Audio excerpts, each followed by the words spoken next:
The acronym HOA, standing for Homeowners Association, immediately paints a picture of a specific type of residential environment.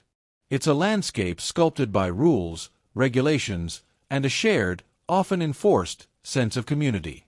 The very existence of an HOA suggests a desire for order, uniformity, and the preservation of property values. These associations are typically found in planned communities, subdivisions, and condominium complexes, where residents collectively own and maintain common areas. This shared ownership, however, also breeds a complex web of power dynamics and potential conflicts. The HOA, in its essence, is a microcosm of society, complete with its own governance, laws, and enforcement mechanisms. It represents a structured attempt to create an ideal living environment, but this ideal often comes at the cost of individual autonomy and the potential for bureaucratic overreach. The concept of an HOA is rooted in the belief that collective decision-making and adherence to established rules will enhance the quality of life for all residents. However, this belief can easily be undermined by the subjective interpretations of rules, the uneven application of enforcement, and the inherent tensions between individual rights and collective responsibilities. The power wielded by an HOA can range from mundane matters like lawn maintenance and exterior paint colors to more significant issues like architectural modifications and parking regulations.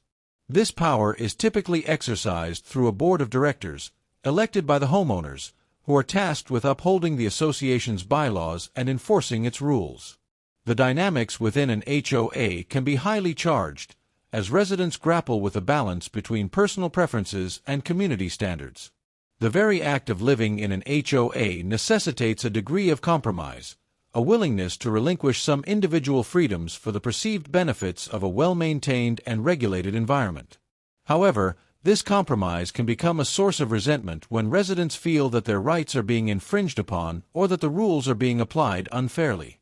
The HOA becomes a stage upon which the drama of community life unfolds, with its own set of characters, conflicts, and resolutions. The very nature of a HOA means that the residents are living in a close proximity, and therefore, they are going to interact with each other on a very frequent basis. This close proximity can lead to friendship, but it can also lead to conflict. The HOA is a system that can be used for good, but it can also be used for bad. The term Karen has become a cultural shorthand for a specific type of entitled and often confrontational individual, typically a middle-aged white woman. This archetype is characterized by a sense of superiority, a belief in their own righteousness, and a tendency to demand special treatment. The Karen archetype has become a symbol of privilege and the abuse of power, often manifesting in interactions with service workers, retail employees, or, as in this case, fellow residents. The Karen narrative is rooted in a sense of entitlement, a belief that one's own needs and desires should take precedence over the rights and well-being of others. This entitlement can manifest in a variety of ways, from demanding to speak to the manager to making unreasonable requests and engaging in aggressive behavior. The Karen persona is often associated with a lack of empathy and a disregard for the feelings of others. They are quick to judge and criticize, and they often use their perceived authority to intimidate and control. The Karen archetype is not simply a caricature. It reflects real-world behaviors and attitudes that can have a significant impact on the lives of others. The Karen phenomenon is a reflection of broader societal issues, including power imbalances, social inequality, and the erosion of civility. The Karen is a product of social media and online culture, where stories of entitled behavior are amplified and shared widely. The Karen stereotype can be harmful, as it can perpetuate negative stereotypes and contribute to the dehumanization of individuals. However, it also serves as a cautionary tale, highlighting the dangers of unchecked privilege and the importance of empathy and respect. The Karen is a symbol of the frustrations and anxieties that many people feel in a society that often seems to prioritize the needs of the privileged few. The Karen is a reminder that even in seemingly mundane interactions, power dynamics and social inequalities can play a significant role. The term Karen is a complex and multifaceted concept that reflects a range of social and cultural issues. The term also is a way for people to describe a type of person that often makes other people feel uncomfortable. The phrase, stolen packages, evokes a sense of violation and vulnerability. In an era of online shopping and home delivery, packages have become an integral part of our daily lives. The theft of a package is not just a loss of material goods, it's a breach of trust, a sense that one's personal space has been invaded. The act of stealing a package is a crime of opportunity, often motivated by greed or desperation. However, it can also be a calculated act of malice, intended to cause distress and inconvenience. The rise of online shopping has led to a corresponding increase in package theft, as thieves target homes and apartment buildings where deliveries are left unattended. The vulnerability of packages left on doorsteps or in mailboxes is a constant source of anxiety for many people. The feeling of being violated when a package is stolen is a powerful emotional response. It's a feeling of being targeted, a sense that one's personal space has been invaded. The theft of a package can also have practical consequences, such as the loss of valuable items, the inconvenience of replacing them, and the potential for identity theft. The act of stealing a package can also have a psychological impact, leading to feelings of insecurity and distrust. The rise of package theft has led to the development of various preventative measures, such as security cameras, doorbell cameras, and package delivery lockers. However, these measures are not always effective, and the problem of package theft continues to plague many communities. The issue of package theft highlights the challenges of living in a society where online shopping and home delivery are the norm. It also underscores the importance of community vigilance and the need for effective law enforcement. The act of stealing a package is a reminder that even in seemingly safe neighborhoods, crime can occur. It is a reminder that we need to be vigilant and aware of our surroundings. The feeling of being violated when a package is stolen is a universal experience that transcends cultural and socio-economic boundaries. The word skunk immediately conjures a vivid and pungent image. It's a symbol of defense, of natural weaponry, and of the potent consequences of crossing certain boundaries. The skunk spray is a powerful deterrent, a chemical weapon that leaves a lasting impression. In this context, the skunk represents a form of retaliatory justice, a way of striking back against those who have wronged you. The use of a skunk as a weapon is a creative and unconventional approach, a way of turning the tables on the perpetrator. The skunk spray is a metaphor for the consequences of one's actions, a reminder that every action has a reaction. The use of a skunk in this context is also a symbol of defiance, a refusal to be victimized. It's a way of saying, "I will not tolerate this behavior." The skunk is a creature that is both feared and respected, a symbol of the power of nature. The skunk spray is a reminder that even the smallest and most unassuming creatures can possess formidable defenses. The skunk is a symbol of resilience, a creature that is able to survive and thrive in a variety of environments. The skunk is a symbol of the wild, a reminder that even in the most civilized of settings, the forces of nature can still assert themselves. The use of a skunk as a retaliatory measure is a risky proposition, as it can have unintended consequences. However, it also represents a willingness to take risks, to go to extremes in order to protect oneself. The skunk is a symbol of the animal nature that exists within all of us. The animal nature is a part of us that we often try to suppress, but it is always there, waiting to be unleashed. The skunk is a reminder that even in the most civilized of settings, the animal nature can still assert itself. The phrase, "entitled people Reddit," points to a specific online community, a digital space where stories of entitlement and conflict are shared and discussed. Reddit, a social news aggregation and discussion website, is home to a vast array of subreddits, each dedicated to a specific topic or interest. The r/EntitledPeople subreddit is a place where users can share their experiences with entitled individuals, often in the form of anecdotes, screenshots, and videos. The stories shared on r/EntitledPeople often involve confrontations with individuals who believe they are entitled to special treatment or who exhibit a sense of superiority. The subreddit serves as a cathartic outlet for those who have experienced the frustrations of dealing with entitled individuals. It also provides a platform for users to share their own stories and to offer support and advice to others. The popularity of r/entitled people reflects the widespread interest in and fascination with the topic of entitlement. The subreddit is a microcosm of society, a place where the dynamics of power, privilege, and social interaction are played out in real time. The stories shared on r/entitled people often highlight the absurdity and irrationality of entitled behavior. The subreddit also serves as a reminder that even in the digital age, human behavior and social dynamics remain complex and unpredictable. The subreddit is a place where users can share their experiences and find a sense of community. The subreddit also acts as a social commentary and acts as a way to show users. The concept of humorous retaliation, as suggested by the skunk in a package scenario, delves into the complex interplay between justice and levity.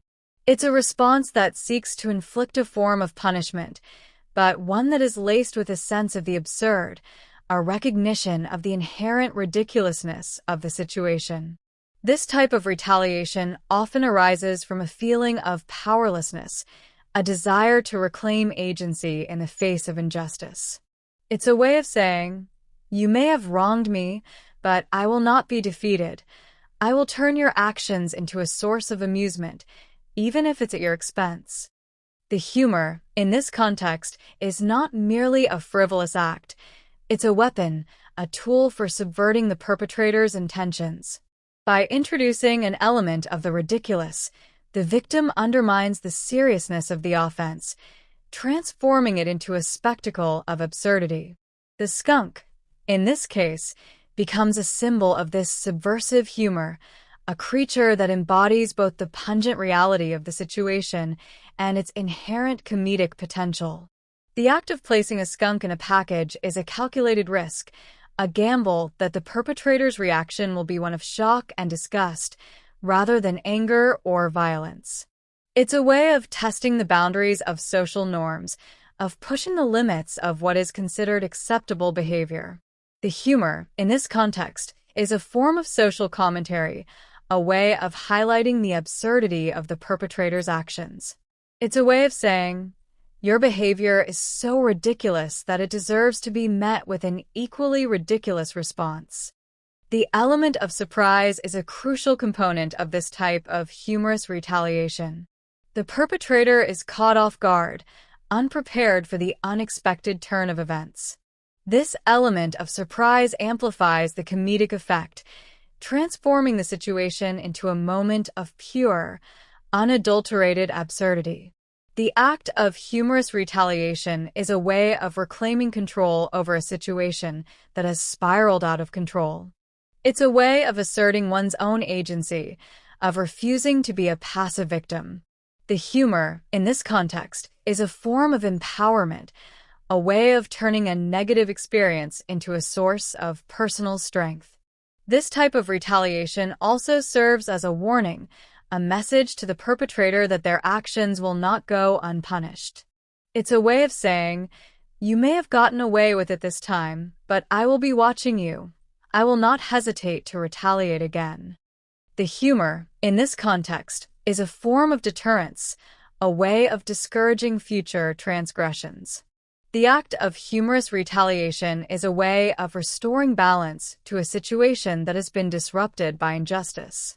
It's a way of restoring a sense of equilibrium, of ensuring that the perpetrator's actions are met with an appropriate response. The humor, in this context, is a form of justice, a way of ensuring that the perpetrator pays a price for their actions. The use of humor as a weapon is a delicate balancing act. It requires a keen sense of timing, a careful consideration of the audience, and a willingness to accept the potential consequences. The humor, in this context, is a form of art, a way of expressing oneself creatively and effectively. The escalation of conflict, as suggested by the transition from package theft to skunk deployment, speaks to the human tendency to respond to aggression with increased force. It's a reflection of the tit-for-tat mentality, the belief that an eye for an eye is the only way to achieve justice. This escalation often stems from a feeling of frustration, a sense that the initial offense has been met with inadequate consequences. It's a way of saying, "You have crossed a line, and I will not tolerate it. I will respond with greater force until you understand the gravity of your actions." The escalation of conflict is a dangerous game, one that can easily spiral out of control. It's a slippery slope, one that can lead to increasingly violent and destructive outcomes. The skunk, in this context, becomes a symbol of this escalating conflict, a creature that embodies the pungent reality of the situation. The use of a skunk as a weapon is a significant escalation, a move that suggests a willingness to go to extreme lengths to achieve one's goals. It's a way of signaling that the victim is not afraid to retaliate, that they are willing to push the boundaries of acceptable behavior. The escalation of conflict is often driven by a desire for revenge, a feeling that the perpetrator deserves to suffer for their actions. It's a way of settling scores, of ensuring that the perpetrator experiences the same pain and frustration that they have inflicted on others. The escalation of conflict can also be a form of self-defense, a way of protecting oneself from further harm. It's a way of sending a message that one is not a passive victim, that one is willing to fight back. The escalation of conflict is a reflection of the human tendency to respond to threats with increased force. It's a way of asserting one's dominance, of ensuring that one is not seen as weak or vulnerable. The escalation of conflict can also be a way of seeking attention, a way of making one's voice heard. It's a way of saying, "I will not be ignored. I will make my presence felt." The escalation of conflict is a dangerous and unpredictable process. It can lead to unintended consequences, and it can escalate beyond the control of those involved. It's a reminder that violence begets violence, and that the cycle of retaliation can be difficult to break. The point of escalation is to push back and ensure a level of pain equal or greater to the initial instigator. Vigilante justice, the act of taking the law into one's own hands, is a complex and controversial concept. It's a response to a perceived failure of the formal justice system, a feeling that the authorities are either unwilling or unable to address the wrongs that have been committed. It often arises from a sense of moral outrage, a belief that the perpetrator deserves to be punished, even if the legal system cannot or will not do so.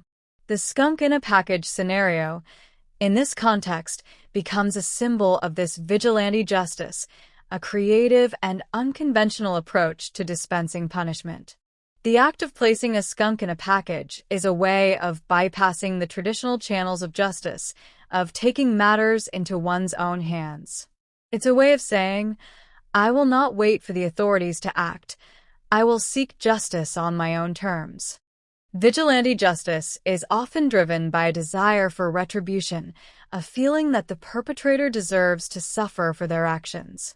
It's a way of settling scores, of ensuring that the perpetrator experiences the same pain and frustration that they have inflicted on others. Vigilante justice can also be a form of self-defense, a way of protecting oneself from further harm. It's a way of sending a message that one is not a passive victim, that one is willing to fight back. The act is born from a distrust in official systems. Vigilante justice is often viewed as a dangerous and destabilizing force. It can lead to unintended consequences, and it can undermine the rule of law. It's a reminder that justice is not always served, and that the temptation to take the law into one's own hands can be strong. The problem is when an individual decides the punishment. It is then highly subjective. Vigilante justice is not always about dispensing punishment. It can also be about providing protection and support to those who are vulnerable. It's a way of ensuring that the marginalized and disenfranchised are not forgotten. The act can create a new set of victims. It blurs the line between victim and criminal. The conflict narrative, as established by the title, sets up a clear and compelling story with a protagonist, an antagonist, and a central conflict. It's a classic storytelling structure, one that resonates with audiences because it reflects the inherent drama of human experience. The Karen, in this context, becomes the antagonist, the embodiment of entitlement and wrongdoing. The package owner becomes the protagonist, the victim seeking justice. The stolen packages become the central conflict, the point of contention that drives the narrative forward. The title establishes a clear power dynamic, with the Karen initially holding the upper hand. The use of the skunk introduces a twist, a moment of unexpected reversal that subverts the traditional power dynamic. This plot reversal is a core tenet of compelling storytelling. The conflict narrative is a reflection of the human tendency to create stories, to make sense of the world around us. It's a way of organizing our experiences, of assigning meaning to the events that unfold. The narrative gives way for catharsis. The narrative structure of conflict and resolution is a reminder that even in the face of adversity, there is always the potential for change, for transformation. It's a way of inspiring hope, of reminding us that even in the darkest of times, there is always the possibility of light. The antagonist's actions, no matter how small or large, pushes the protagonist. This action can lead to change, or change is forced to occur. The intriguing nature of the title is paramount in drawing the reader in. The outrageous premise and the unique circumstances spark curiosity, inciting a need to know what happens. The combination of the everyday event of package theft with the bizarre retaliatory action of the skunk in a package creates a memorable juxtaposition. This hook leads to people clicking and diving deeper into the content. The title generates a series of questions. How did the victim acquire a skunk? How was the skunk placed in the package? What was the Karen's reaction? The unknown creates a cliffhanger. These questions encourage further exploration and engagement with the source material. It's a testament to our innate curiosity, our need to understand the unusual, the unexpected. The title provides a brief glimpse into a world of social interaction, with human flaws being evident. The title also serves as a warning, cautioning viewers of the risks of entitled behavior. The title is designed to stick with you. The outlandish method used for retribution separates it from the ordinary. It becomes a point of conversation. The title pulls the reader in because of the inherent risks of such actions. Skunks spray when nervous and can cause a host of issues if they do. The risk of the actions heightens the suspense.